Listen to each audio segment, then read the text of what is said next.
Oke, monggo. Assalamualaikum warahmatullahi wabarakatuh.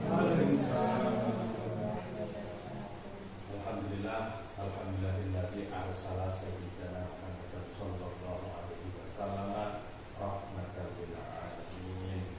Allahumma shalli wa sallim ala sayyidina Muhammadin wa ala alihi wa ashabihi ajmain. Amma ba'du. Yang terhormat Ibu Kepala Sekolah SDN 1 Sumosari Bupatinem, Bapak Ibu guru yang kami hormati. Terlebih dahulu marilah kita senantiasa mengucapkan syukur alhamdulillahirabbil alamin. Kita telah mendapatkan limpahan rahmat nikmat yang tak terhingga dari Allah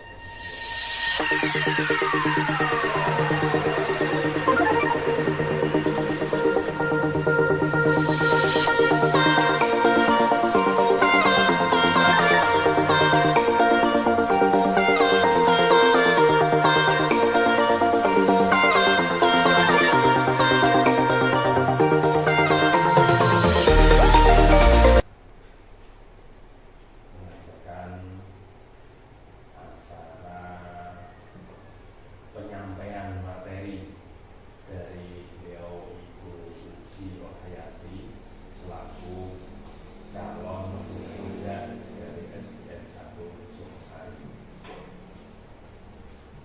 Adapun susunan acara, yang pertama pembukaan, yang kedua sambutan dari kepala sekolah, yang ketiga penyampaian materi dari Ibu Suci Rohayati selaku calon guru pembina, dan yang terakhir penutup.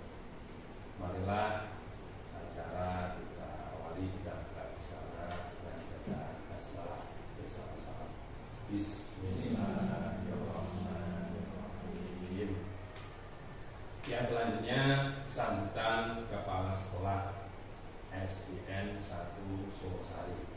Kepada beliau Ibu Fatinem selaku kepala sekolah SDN 1 Sumosari dipersilakan. Assalamualaikum warahmatullahi wabarakatuh. Waalaikumsalam. Terima kasih atas waktu yang diberikan kepada saya. Saya di sini untuk mengkoordinasinya, saya ikutkan yang depan biar lebih cepat. Saya berterima kasih kepada Bapak dan Ibu yang telah mengingatkan aku untuk memberikan atau mengikuti kegiatan yang dilaksanakan oleh Bu Suci. Semoga nanti kegiatan yang diikuti Bu Suci ini dapat berjalan dengan lancar, sukses, baik hasilnya. Kedepannya membawa nama atau membawa keberkahan untuk kemajuan PSD kita ini. Dan saya juga mengucapkan terima kasih atas sudah terselenggaranya CPP yang dilaksanakan oleh Bu Suci. Mudah-mudahan nanti dapat berimbas pada teman-teman kita di SD ini. Untuk itu, mari untuk kegiatan ini kita ikuti dengan seksama. Semoga nanti cepat selesai menghasilkan hasil yang sangat bagus. Itu saja yang dapat kami sampaikan. Semoga bermanfaat bagi kita semuanya. Assalamualaikum warahmatullahi wabarakatuh. Waalaikumsalam. Terima kasih diaturkan pada beliau Ibu Kepala Sekolah yang telah memberikan arahan-arahannya. Untuk selanjutnya penyampaian materi dari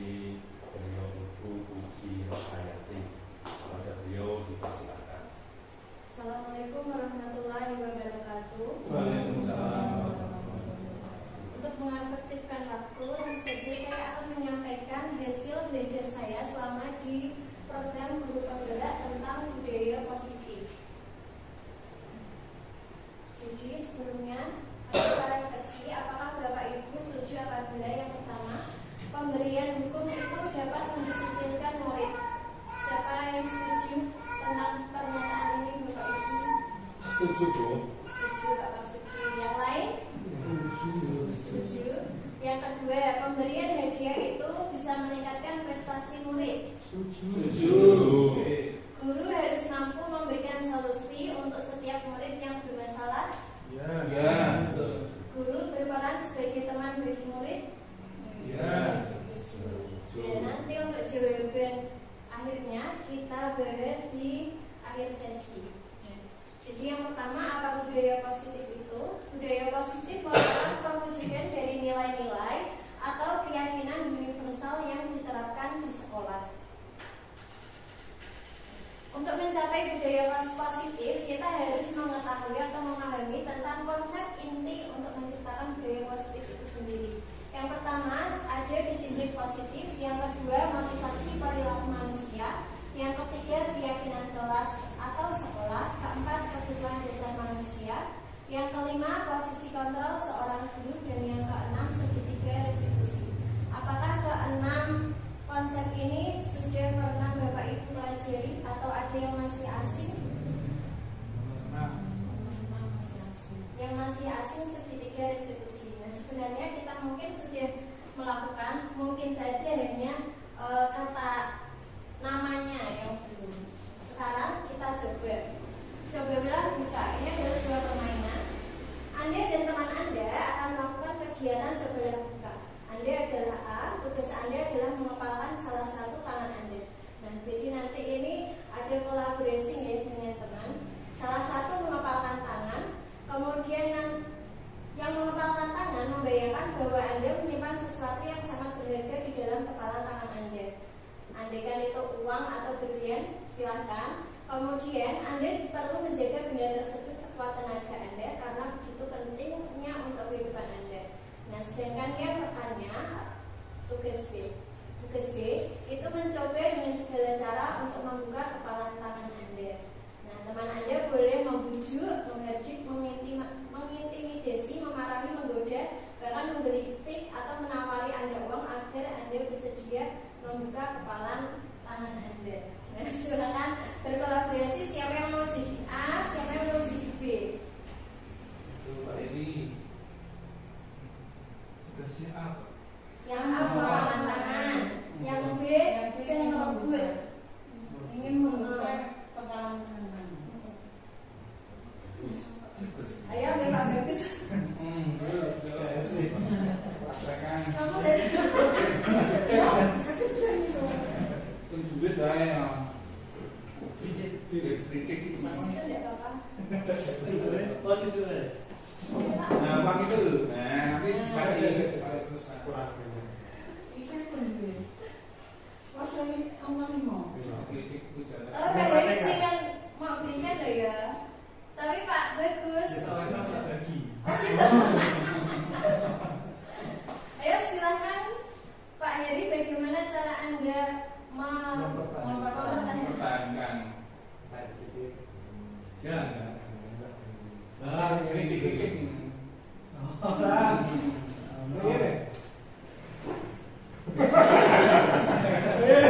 Ayo buka. Oh, ya ini. Boleh. Silakan membuka. Buka. Bisa tarik ya, gitu kok. Ayo. Bisa ke sana. Tak cepat sih. Tidak boleh. Wah, Ayo. Dicek terus ya. kecil. Nah, gitu.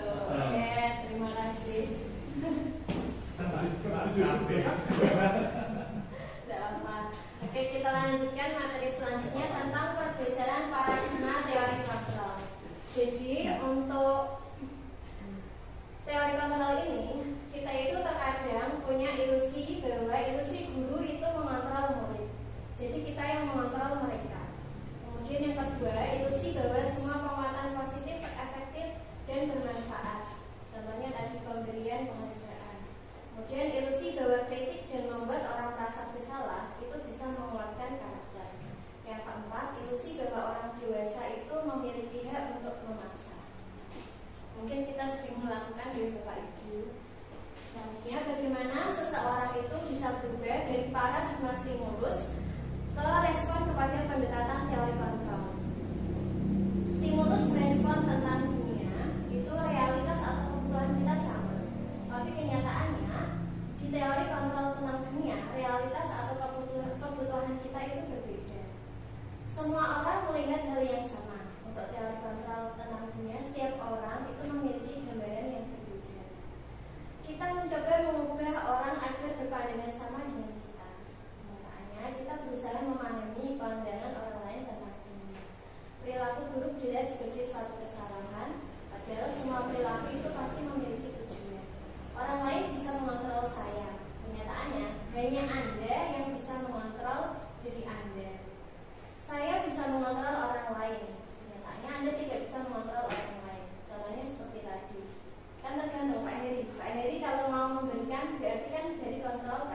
mensyukurkan ancaman maupun hukuman.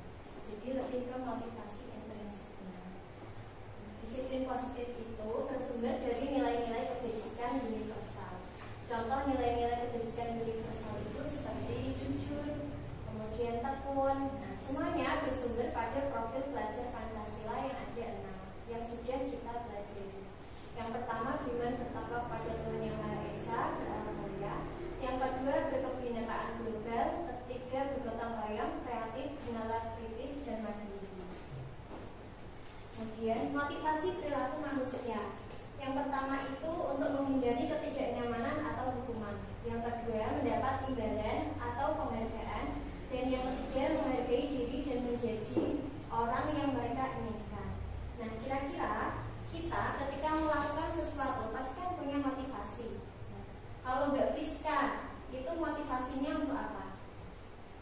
Dari ketiga ini, untuk menghindari ketidaknyamanan, mendapat imbalan, atau untuk menghargai diri sendiri. Ya, jenengan berangkat sekolah tepat waktu. Nah, kira-kira supaya tidak dapat hukuman atau supaya dapat penghargaan, Mbak Friska segera atau untuk menghargai diri sendiri. Menghargai diri sendiri. Kalau Pak Heri, mendapat penghargaan. kalau Pak Mardi, untuk apa Pak Mardi? Yang pertama, Supaya menghindari ketidaknyamanan atau di sini ada hukuman, konsekuensi sama restitusi. Jadi ketiganya itu adalah sesuatu yang berbeda. Kalau hukuman itu sesuatu yang menyakitkan harus terjadi. Kalau konsekuensi sesuatu yang harus terjadi. Sedangkan restitusi itu sesuatu pilihan. Maksudnya pilihan gimana? Pilihan contohnya seperti ini Bu. Kalau hukuman, kamu terlambat, nah langsung dihukum, lari keliling lapangan 100 kali. Nah, itu hukuman. Kalau konsekuensi, kamu sudah tahu kalau kamu terlambat, berarti konsekuensinya kamu harus ngapain. Itu konsekuensi.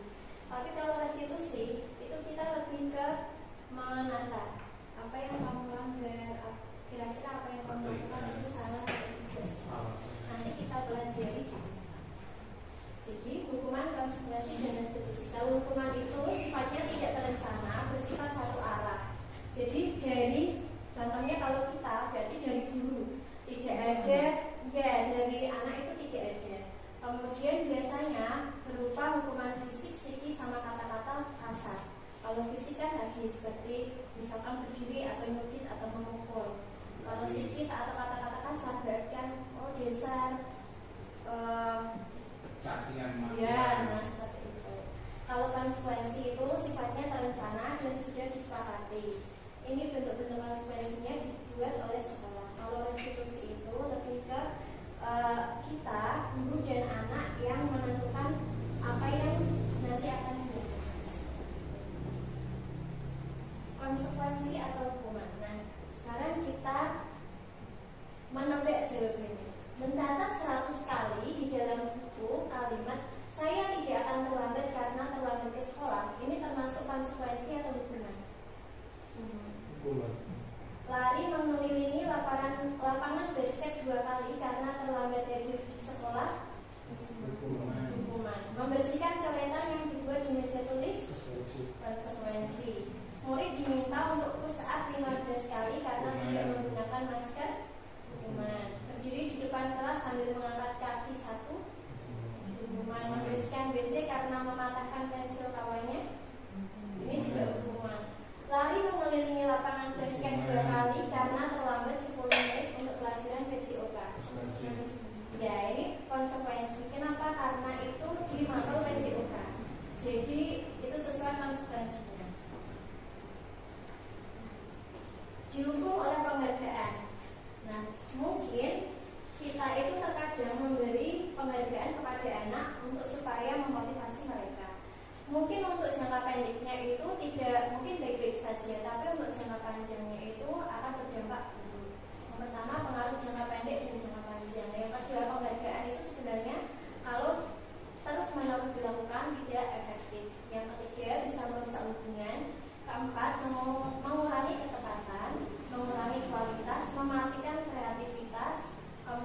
Sepihak. Ya, betul. Betul apa yang dikatakan Pak Ibu. Bagus. Tarik dulu. Nah, jadi kenapa keyakinan bukan peraturan? Kita di sini rakyat. Mengapa kita memiliki peraturan tentang penggunaan helm pada saat mengendarai kendaraan roda 2 atau motor? Kemudian kan kira-kira kalau Pak Agus, kenapa Pak pakai helm Pak? Supaya tidak apa?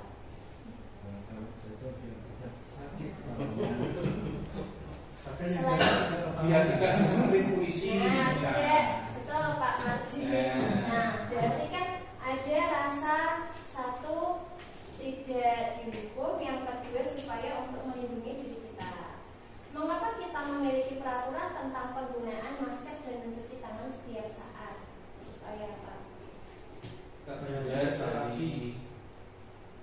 dari penyakit, virus, bakteri. Berarti kan itu lebih ke kesadaran. Jadi keyakinan kelas itu dibuat berdasarkan kesepakatan antara guru dan murid yang bersifat universal. Kalau peraturan biasanya dibuat oleh guru dan bersifat satu arah. Anak tidak diberi peran. Prosedur pembentukan keyakinan sekolah atau kelas. Yang pertama, mempersilakan warga sekolah atau murid untuk mencurahkan ide tentang peraturan yang akan disepakati.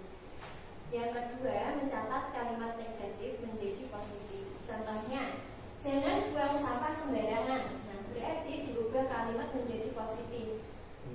Buanglah sampah di tempat Betul. sampah. Jangan terlambat, berarti Tempat waktu. Wah, tepuk tangan dulu ya. Masih.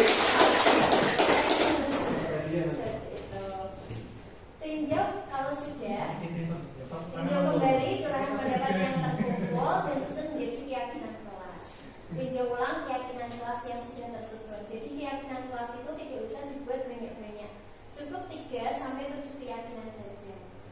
Kemudian dilanjutkan meninjau dan menyetujui dengan menandatanganinya. Jadi kalau Bapak Ibu guru sudah mengajak anak-anak untuk membuat keyakinan kelas, itu terakhir nanti di anak-anak dan Bapak Ibu guru itu menandatanganinya. Kesepakatan. Ya, kalau tidak misalkan kalau untuk kelas rendah tidak bisa tanda tangan, bisa cap jempol. Kalau sudah nanti keyakinan kelas ditempel di dinding kelas. Sekarang kita akan belajar tentang 5 posisi kontrol guru. Jadi yang pertama penghukum, kedua pembuat merasa bersalah, 3 teman, 4 pemantau, dan yang kelima manajer.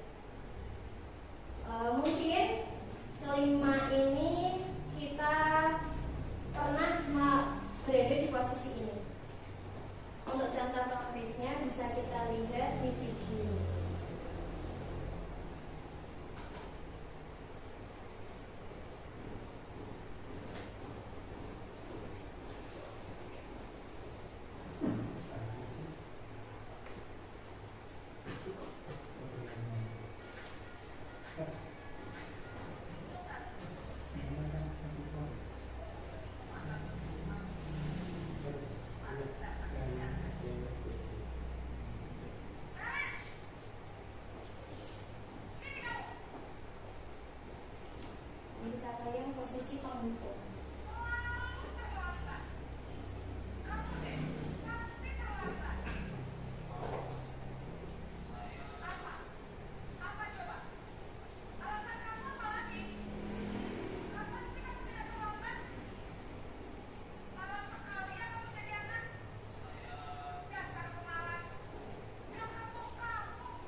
kedua, tidak boleh menghukum anak untuk lari 5 kali itu tidak boleh.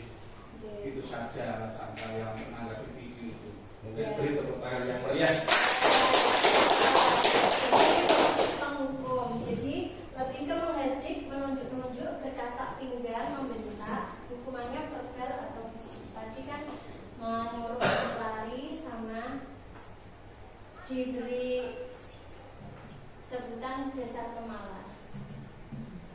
Nah ini dampaknya, murid menjadi pendendam dan tidak menyukai guru tersebut. Kalau di posisi yang kedua, posisi pembuat merasa bersalah.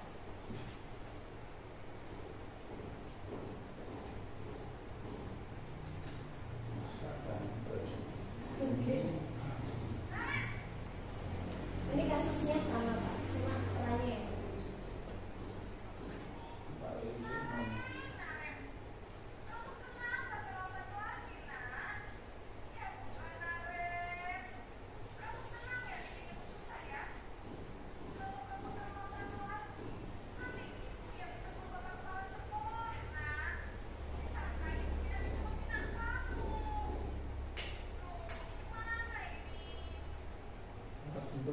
Nah, ini lebih halus agaknya tidak seperti tadi.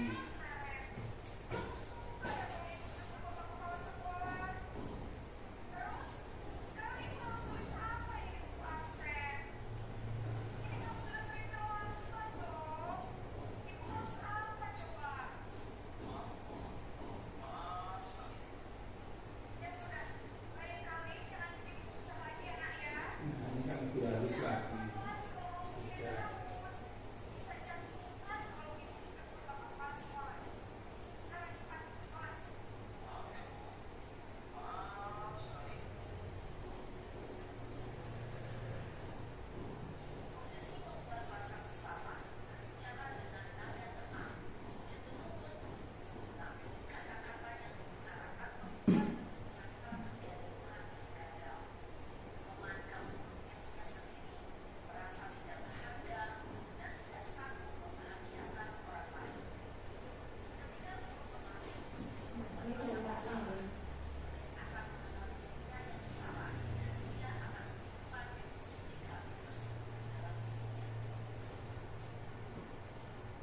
untuk yang posisi ketiga yaitu posisi teman.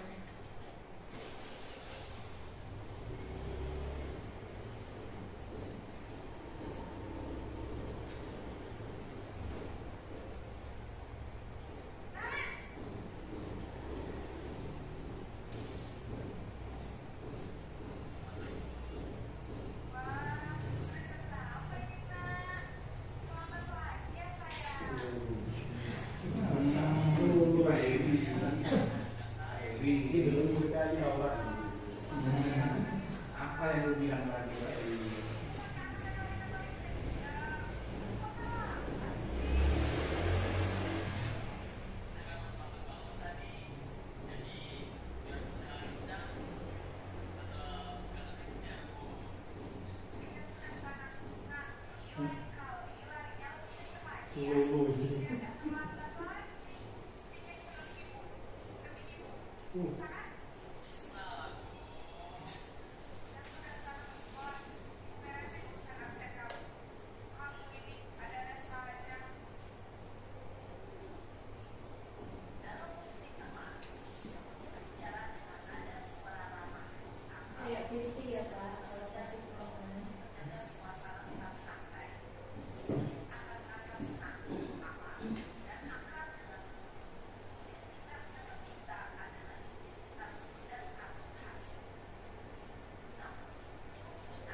Jadi dari kelima posisi kontrol guru, kira-kira mana yang paling bijak Bapak Ibu?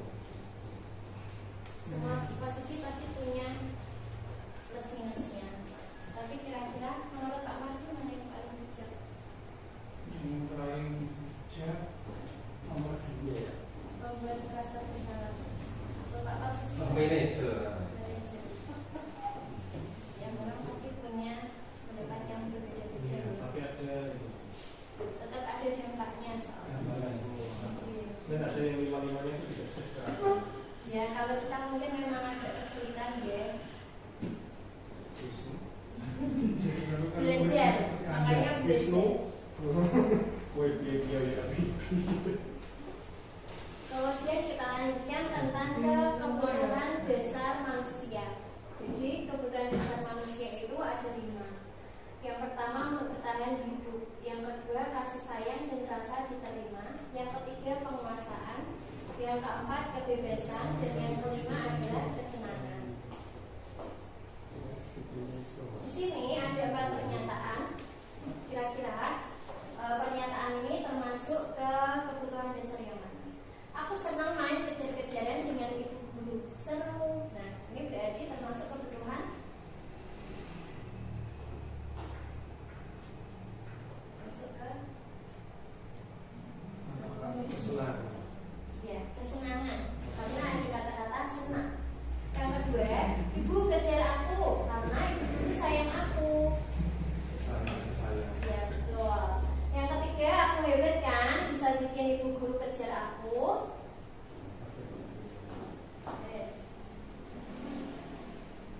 Merasa hebat berarti? Iya betul, penguasaan. Yang keempat, aku bosan belajar mewarnai terus di dalam kelas. Berarti anak butuh? Iya betul, kebebasan.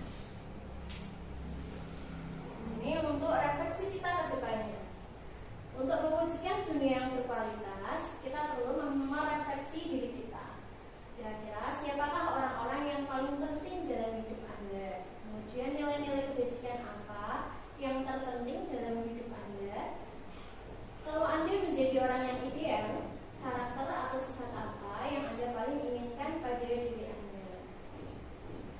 Nah, hal ini coba saya pengen tahu Pak jawaban dari setiap Bapak Ibu gurunya. Kalau Bapak Sudi, siapakah orang-orang yang paling penting dalam hidup Anda? Jelas banyak ya. Iya. Ya, yang pertama mesti orang tua. Ya, Nah, orang tua, kedua orang tua itu sebuah seperti teman mereka. seperjuangan. Nah, istri juga sangat penting. Ya. Betul. Betul Pak. Ya. Sudah mulai ya. Iya. Ya keluarga lah misalnya. Nilai-nilai kebajikan apa yang terpenting dalam hidup Anda? Kira-kira siapa yang mau menjawab? Boleh tunjuk jari. Nilai-nilai kebajikan itu nilai yang baik, nilai-nilai positif. Ya, tolong menolong. Tolong menolong, oke. Terus Menghargai orang lain, betul. Ada lagi? ikhlas. Ikhlas. Kemudian untuk pertanyaan yang ketiga, kalau Anda menjadi orang yang ideal, karakter atau sifat apa yang paling Anda inginkan ada pada diri Anda? Jujur. Jujur ya Pak. Iya. Tidak boleh berubah berarti ya Pak. Tambah karakter yang bagus, sifat yang baik. Yang keempat, apa pencapaian Anda yang sangat Anda banggakan? Kesuksesan mungkin. Sukses dalam hal apa ini Pak?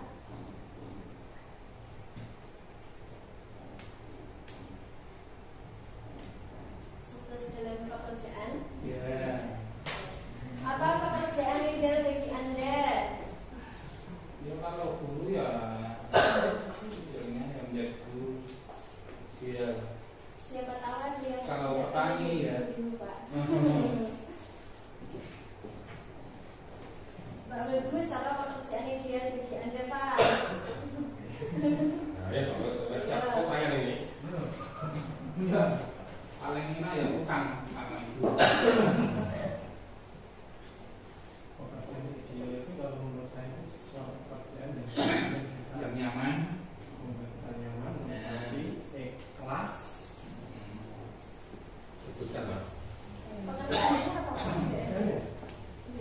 Ya kalau Pak Edi tadi uangnya kembalikan, jangan Pak Edi tidak dikasih uang. Bisa. Itu jadi yang saya maju.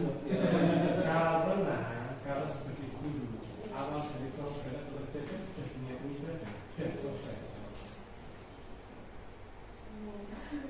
Oke, kita lanjutkan. Ceritakan bagian perjalanan hidup Anda di mana Anda merasa itulah titik puncak hidup Anda. Tercapainya cita-cita. Sama cita-citanya jadi apa, Pak? Uang dari pendidikan baik, tapi belum tercapai. Gitu, Pak. Kapan itu tercapai, Pak? Ya mungkin nanti setelah pensiun.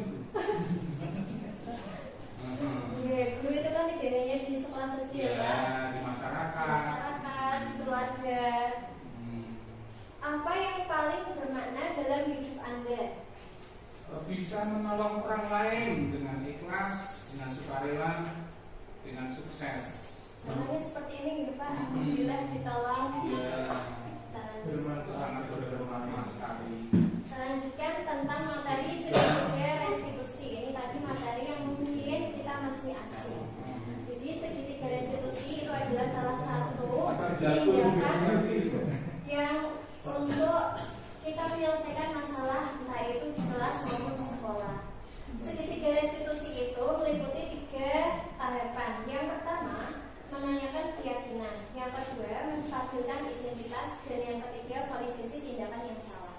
Contoh ketika kita ada masalah dengan anak yang mencontek. Nah, pertama yang kita terapkan adalah menanyakan keyakinan. Nah, keyakinan kelas apa yang telah kita sepakati, yang telah kamu langgar? Nah, contohnya tidak jujur, Bu. Harusnya kan jujur, tapi saya mencontek. Berarti kan tidak melanggar keyakinan kelas, yaitu kejujuran.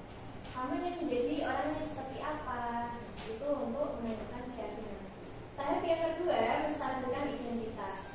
Setiap orang pasti pernah melakukan kesalahan, termasuk Bapak Ibu guru, kamu bukan satu-satunya pernah melakukan itu. Berarti menstabilkan identitas.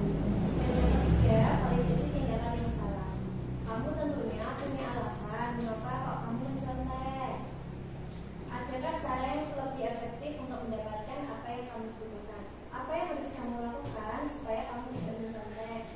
Itu adalah tahapan untuk validasi tindakan yang salah. Jadi ketika ada masalah entah di kelas atau di sekolah, itu diharapkan kita menyelesaikannya dengan segitiga restitusi, bukan langsung tidak langsung menjudge anak tersebut atau menghukum anak tersebut. Sudah selesai. Untuk acara diseminasi budaya positif. Kurang lebihnya mohon maaf apabila ada penyampaian materi yang mungkin belum lengkap ataupun masih ada kekeliruan. Saya minta maaf. Sebelumnya saya juga mengucapkan terima kasih karena Bapak Ibu guru sudah menyempatkan waktunya untuk mengikuti, mendengarkan, partisipasi dalam acara diseminasi budaya positif ini. Assalamualaikum warahmatullahi wabarakatuh. Waalaikumsalam. Kita berikan aplaus yang meriah. Bapak Ibu dan semuanya yang hadir, penyampaian materi dari Beliau Bu Suci Rohayanti sudah berakhir, sudah selesai. Untuk acara selanjutnya, untuk marilah acara kita akhiri, kita tutup dengan bacaan hamdalah bersama-sama. Alhamdulillah. Wassalamualaikum warahmatullahi wabarakatuh. Waalaikumsalam. Kalau bersama gitu Pak.